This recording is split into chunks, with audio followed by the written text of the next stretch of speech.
Okay, so here we are again with another Should You Roll, and this time we have Blemishine's banner, and honestly this banner came hella fast.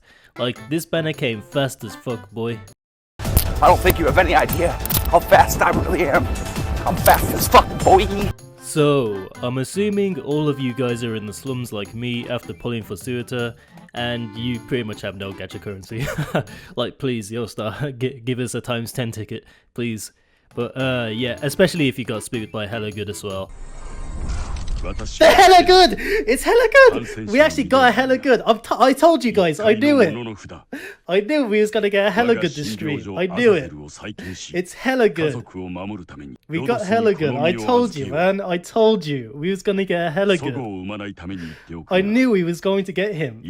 He always comes to me. Always. Oh my god. But man, I haven't even recovered my luck after I donated it all to you guys during the successful prayer stream and pulling stream. But I might be doing a pulling stream if anyone wants to join that for this banner, but I kind of think like most people are going to be skipping this banner because, you know, some certain operators on the way. But yeah, if you want to join, make sure you tune into the stream. So enough introduction, let's get into the new banner. So of course we got a new event on the way, which means we're going to have a new banner with some lovely new operators, especially for the Nearl family. So new operators in this banner are going to be Blemishine, Aosta and Bubble. And of course an extra bonus for you guys, an additional platinum rate up, because you know, everyone wants platinum. Also in this event we will begin a new welfare operator, Whislash. And yeah, let's go ahead and take a look at our new operator, Blemishine. So here we have our new knight in shining armor, who has some beautiful art by the way. So she's our new 6-star healing defender guard, who actually has some pretty nice attack stats. I think she has the highest attack stats out of all of our healing defenders. She also has a 2-square attack range, which is pretty unique for our healing defenders. So starting with the talents, Sword and Shield, it allows all operators with gain hit SP recovery, gain 1 SP when attacking. This is actually like a pretty damn strong and useful talent, actually, since typically your gain hit operators will always be in the front line anyway, which means they'll be able to spam their skills way more frequently. It's also especially good because usually gain hit operators are a bit more slow compared to the usual operators, since they can't recover SP like automatically like our usual operators do. So it's actually like a pretty damn strong skill if your operator is a getting hit operator. And now we have a second talent, Mercy. This allows Blemishine to prioritize sleeping enemies and gain a massive attack increase when attacking them. This works really well with her S2 by the way. So let's see her skills. Her S1 gives Blemishine a big physical damage buff on her next attack, and it also heals an ally. So this skill is pretty good since it not only allows her to heal, but it also allows her to deal a nice chunk of damage. So you can kinda compare it to Saria or Nearl S1, except she needs to like attack to heal, which can kinda be a bit of a downside for this skill. But as long as you have her in the front line, she won't have a problem with providing consistent burst healing. This skill also holds charges, which is like super good in my opinion. So next we have a S2, which is actually like pretty cool. So basically what it does, it increases her attack and immediately increases sleep status to ground enemies within her range, and it also heals allies in range. So basically we gain an AoE heal that provides some really cool CC. The skill is also really spammable due to its small SP cost. Of course if you have enemies to defend and attack against though. So I actually really like this skill because of its ability to stall and mitigate damage, especially when she gains a pretty solid attack buff as well. And finally we have S3 Divine Altar. This skill will increase Blemishine's attack and defense, and every attack will deal additional arts damage. So this is pretty much turns her it pretty much turns her into a god. I'm seeing a pattern here. Unectus is our new 6-star guard. Oops, I meant defender guys. But not only that, it will heal an ally besides her. Unfortunately, it doesn't heal herself, otherwise she would have had some like serious solo potential, to be honest. So this skill, in my opinion, this skill is like a super solid skill when you need some extra DPS, especially in the arts department. This also like allows Blemishine to easily deal with a lot of variety of enemies. Also pair this with her being a defender, like she'll be a lot more tanky than your usual guards, while consistently blocking free enemies and dealing good DPS to them. But like, that's a pretty solid skill in my opinion. But overall, Blemishine is a very, very simple and easy to use operator who is more orientated towards offensive capabilities, while also providing great heals to her allies. She also provides some really good CC with her skill too, and has actually like really nice SP costs on the skill, which makes her really versatile and a great operator you can pretty much bring to any missions. So for which skill to invest in, well, I'm not sure, because all of her skills are like really useful, like Saria, but I would probably prioritize her S3 or her S2 for mastery. Unless you need some burst healing, you should probably focus on her S1.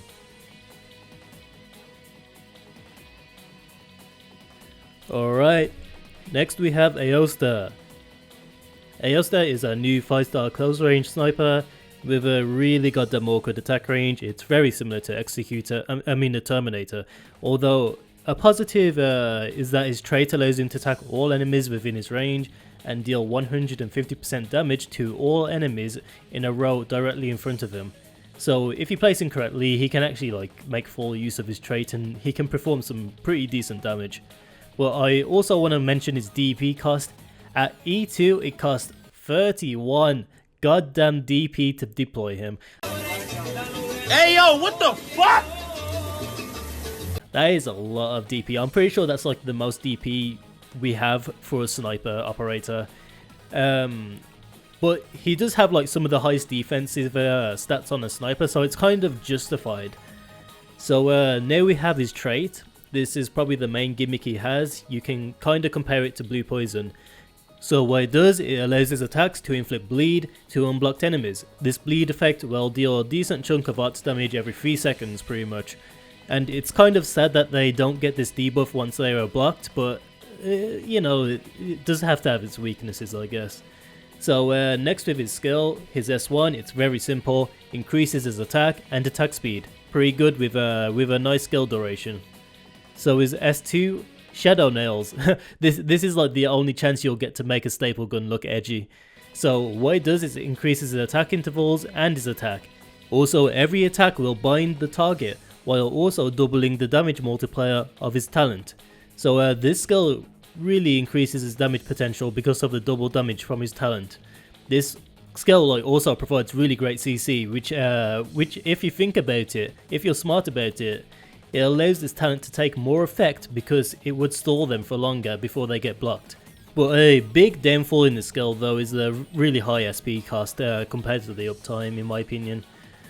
But overall, Aosta can be kinda tricky to use since a lot of his damage comes from his talent, so placing him somewhere where you can take full advantage of this can be kinda tricky, and you're gonna need some setting up and with your squad to make this actually like worthwhile, which kinda makes him situational and kinda requires you to somewhat build around him as well, which is, I kinda don't like that with him.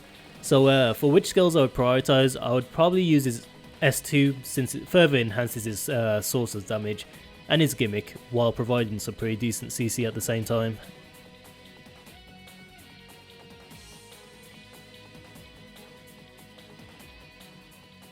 And now we have Bubble. I feel really bad for Bubble though, because she's kind of like forgotten and no one really cares about her, which sort of made me feel like really sad for her since she's such a good girl as well. So Bubble is our new 4-star defender. She's a very nice and simple one too. Being able to block free enemies, she also has really good HP and defense stats as well. So starting with a talent, Spike Shield, when attacked, reduce the attack of the attacker for 5 seconds. This skill is kind of like underwhelming, but it does add to a kit which revolves around survivability, but it can kind of like prove pretty useful against AoE enemies. So with a skill, her S1 will increase her defense up. It's very simple, with also a pretty decent skill duration as well. But skill 2 is probably the one you're going to be focusing on. So what it allows Bubble to do is stop attacking enemies. It increases her defense by quite a lot, and Bubble becomes a higher target priority for enemies. Also, when she's attacked, she'll be dealing physical damage to the target, scaling from her defense. So it kind of reminds me from Rammus from League of Legends if you play that game. because he has like a really similar ability. So this skill is actually like not bad because it allows Bubble to deal some pretty decent damage considering she's tanking it all as well. And funny enough, this also includes aerial enemies. But what's also fun is increasing her defense stat, so that means she'll be dealing even more damage to the enemies. Although, do use it with caution though, because she has no resistance to arts damage, like at all, which can be kind of bothersome since her S2 is given a high priority to enemies. Another big problem is uptime versus SP cost, but you wouldn't really be using this skill consistently, so it's kind of like not a huge problem. But overall, for a 4-star, Bubble's actually like a pretty good defender. It's a shame she can't like regen some passive HP, but for what she has, she can provide some pretty decent strategies from her S2 gimmick. Although you have to kind of like compare it to other 4-star defenders like Korora, which for one is more easy to get, and two probably will be more useful in your squad, I'm not gonna lie. And for which skill to prioritize, I'd probably just prioritize her S2 since it's her main gimmick, and you probably want to use another defender if you're just going to use her S1, unless she's your waifu.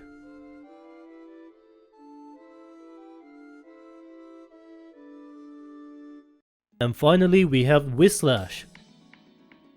Whislash is our new 5-star support guard who is like very similar to Swire. Even her face kind of looks like Swire, not gonna lie. They're the same picture. But instead of increasing attack, her talent increases melee operators with 3 or more block count to gain extra attack speed and defense, which is very much specialized towards defenders and AoE guards. It kind of like feels like they just made Whislash just for Blemishine. So moving on with her S1 motivational skills, this will increase her talent effect by a big majority, and melee operators with less than 3 block count also gain half the effect. This makes her exclusive talent kind of like more available to other operators who can benefit from her talent, and it's pretty simple and easy to use as well. So now we have her S2 Whip Sword. This skill gives a variable amount of buffs, so basically what it does, it increases her talent effect, increases her attack range, block count, and she can attack multiple enemies equal to her block count. So it'll be 3 enemies. Unless you're using Niam, by the way.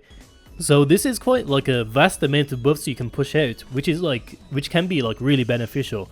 And it can also allow her to gain the talent buff herself. Although like the SP cost on this skill is really high, man. Like it costs 64 at S7, which is quite a lot in my opinion. So you're gonna need to time this skill for when you really need it. But overall, in my opinion, she's a super situational operator, especially when you need to make full use of her talent and gimmick, also considering the low uptime of the skill and really high SP costs. So like Swire, she has a lot of faults, which makes her really underwhelming to use in my opinion, which is kind of like a typical thing we're starting to see with our support guards. But if you're able to take advantage of her skills though, she can provide some pretty decent buffs for your defenders and AoE guards, especially if they have on-attack skills. Looking at you, Blemishine.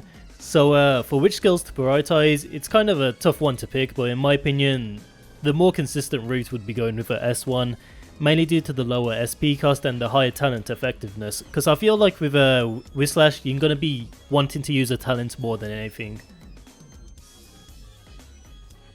Now then, the age-old question, should you roll?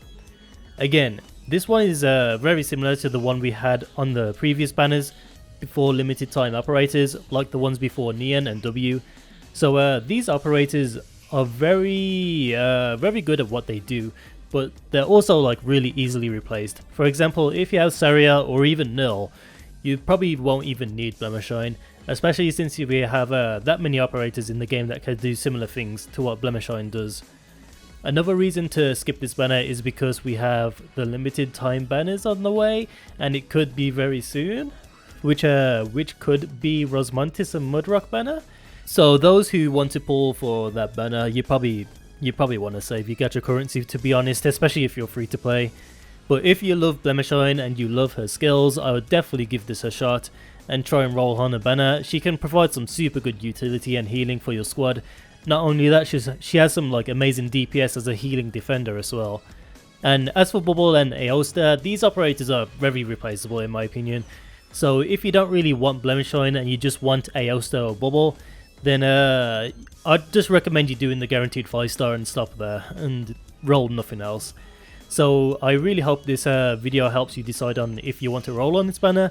I myself will be rolling on this banner because, you know, a certain person told me to.